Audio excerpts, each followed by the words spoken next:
Hey there, Alex Kidman here with my quick thoughts on Apple's WWDC 22 keynote, which has just concluded as I'm recording this. So these are very much off the top of my head impressions.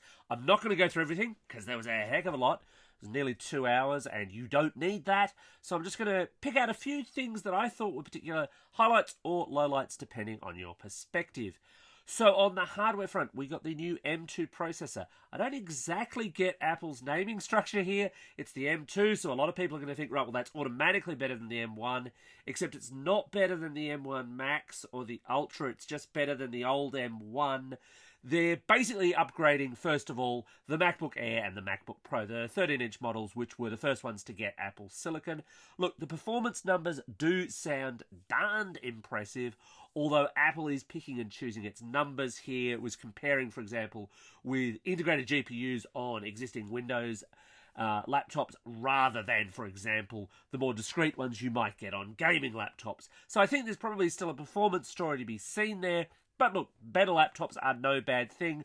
I do like some of the colours of that new MacBook Air, and it's going to be really interesting to see how much more performance you get out of the 13-inch MacBook Pro, because one of the biggest problems with the M1 MacBook Pro 13 and the M1 MacBook Air was that the performance was virtually identical. If you pushed it, the fan, yes, kicked in, and you might get a little bit more out of the Pro, but it really wasn't enough for most users to want to buy it unless you loved the touch bar.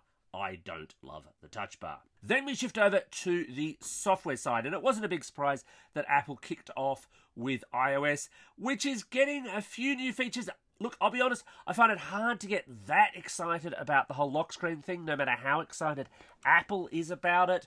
But for some people, it's fine. It's very much in line with what Android has seen for some time now. Some of the new security features are nice. And obviously, if you live in that Apple ecosystem, if everything is in iCloud, then all of the integrations within Messages and Live Text and all of the other new features will be really good for you if you're only partially in that system, or especially if you don't want to pay Apple for iCloud storage.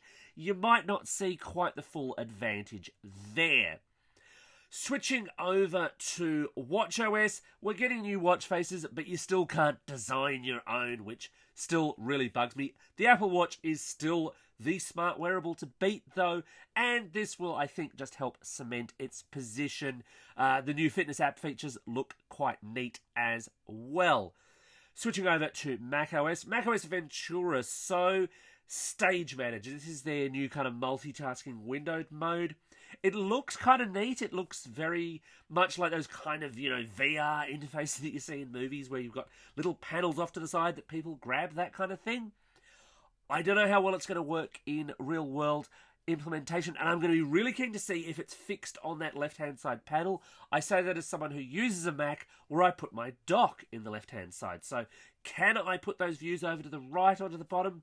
Have to wait and see, I suppose. The continuity camera thing, now that's really interesting. So for the new MacBooks, they're finally putting a 1080p capable camera, which is great if you like webcams like I do. But it might be a bit irrelevant if you're also an iPhone user with the ability to more seamlessly use your iPhone as a camera. Now, again, Apple is not inventing this idea. There have been apps that have let you do this, more predominantly over Android phones, I think, than over iPhones. But the fact that they're saying, hey, look, this is just a thing we're going to support and all you'll really need is a clip, yeah, that changes the webcam market quite a bit, because the cameras on the back of an iPhone are way better than you'll get in existing webcams right now, and you get kind of neat stuff like the desk view thing that they showed off. It's all pretty good. I'll be keen to give it a try and see how it goes, but this could be bad news if you're a webcam maker, I suppose, especially if you're a webcam maker targeting Apple users. Then we come to iPadOS, and the thing that really excites me here is not so much reference color or increased pixel density. It's the fact that you're getting that same Stage Manager view and external monitor support. So why am I excited about that? Well, simply put, because Apple's had this whole push to say, oh, look, the iPad is more than a tablet. People can do more than just watch YouTube on it. And yeah, you can, but I never really would unless I had to, given the choice between a MacBook and an iPad. because that multitasking picture within the iPad was so much more limited. You just had your split view in very set formats. It was very rigid. It wasn't terribly multitasking friendly.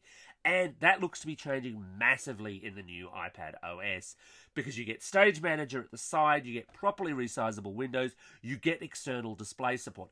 I could, if this does what Apple says it does, very much see myself using that far more, because if you're talking an M1-enabled iPad and an M1-enabled MacBook Air, for example, the performance across those might be quite similar for productivity apps, less so obviously when you're running more things or if you want more file system access, but I could totally see a big productivity boost coming from that. Anyway, those are my brief thoughts. What do you think? Let me know in the comments below, and if you have watched for this long, congratulations and thank you.